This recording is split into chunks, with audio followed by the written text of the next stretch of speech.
애니띵 노하우입니다. 며칠 전 이 사진을 보게 됐습니다. 지난 3월 27일 비 내리는 텅 빈 성 베드로 광장에서 프란치스코 교황께서 홀로 특별기도문을 발표하기 위해서 임시로 마련된 제단으로 다가가는 모습인데요. 질병의 위험에 직면한 인류를 위해서 기도하려는 외로운 종교 지도자의 모습이 참 처연하고 안타깝고 또 감사하기도 한 그런 장면이었습니다. 그래서 저도 종교인은 아니지만 뭔가 제 염원을 담아 뭐라도 해보고 싶었는데요. 벌써 1년이 다 돼 가네요. 2019년 4월 15일 프랑스 파리에 위치한 14세기 성당인 노틀담 대성당에서 화재가 발생해서 첨탑과 지붕이 붕괴되고 말았었죠. 꼭 종교인이 아니더라도 인류의 발전과 함께한 종교 건축물은 그것이 차지하는 의미가 말로 형연할 수 없을 정도로 엄청난 것들일 텐데요. 더구나 성당 화재가 일어난 지 불과 1년도 채 되지 않아서 이렇게 세상을 어지럽게 하는 질병까지 창궐하고 말았으니까 어딘가에라도 기대고 싶은 한없이 약하기만 한 이런 세속인들에게는 너무나 안타깝기만 한 현실이 아닐까 합니다. 화재 때 뉴스 화면 속에서 불에 쌓인 첨탑이 넘어지는 모습이 아직도 선명한데요.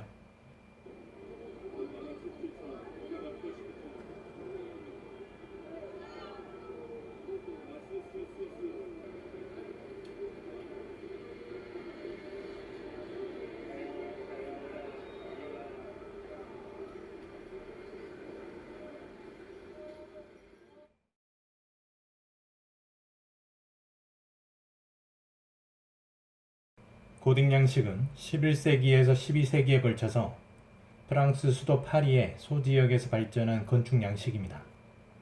당시 프랑스 군주는 부유했고 강한 권력을 가진 소유자였으며 대주교의 중요한 동조자이기도 했습니다.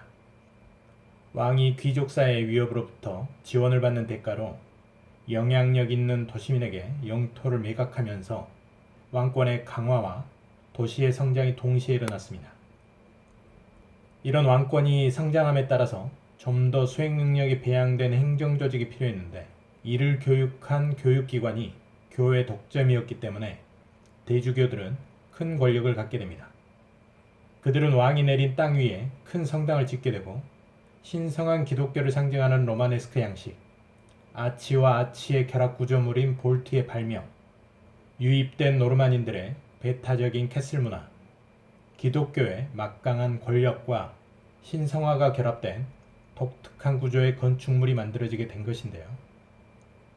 더구나 두꺼운 벽을 직립할 수 있게 만들어주는 플라잉 버트리스의 발명, 또 벽을 뚫어 채광을 가능하게 해주는 뾰족한 포인티드 아치, 그걸 메꿔주기 위해 유리를 짜집기 해서 만든 스테인드 글라스는 지금의 고딕 양식을 있게 만든 가장 놀라운 발명품들이라고 할 수 있겠습니다.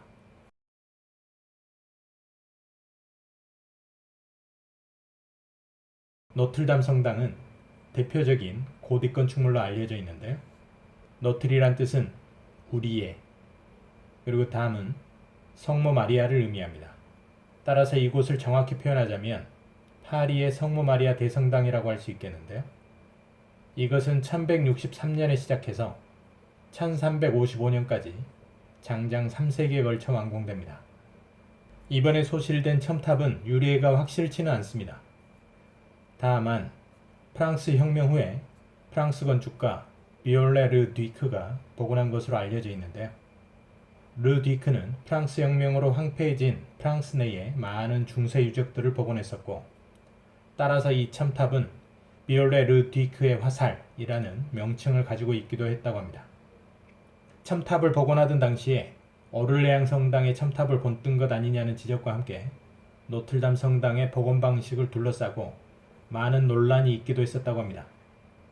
그런데 재밌는 것은 이번 화재 후 복원과 관련해서도 역시나 똑같은 논란이 되풀이된다는 것인데요. 강철이나 광화유리 같은 현대적 자재를 사용할 것인가에 대한 것부터 시작해서 원형 복원을 통해 전통성을 지킬 것인가, 아니면 좀 더 오래 보존 가능하게 할 것인가를 두고 여전히 첨예한 논쟁을 벌이고 있는 것입니다. 수백 년이 흘렀지만 이렇듯이 소중하고 섬세하게 문화를 다루는 방식은 오래된 역사를 간직하고 있는 우리 역시도 무척이나 존경해야 할 자세라고 생각합니다.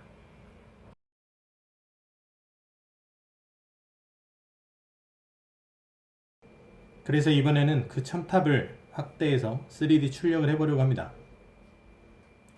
신을 향한 구원의 상징이자 문명인으로서의 자존심이기도 한 성당의 첨탑을 간직해 봄으로써 질병과 종교의 의미를 좀 더 깊이 생각해보고 싶었습니다. 이번엔 취미생활이기도 하고 제 작은 염원을 담아보는 그런 작업이기도 하겠습니다. 그러면 작업을 시작해보도록 하겠습니다.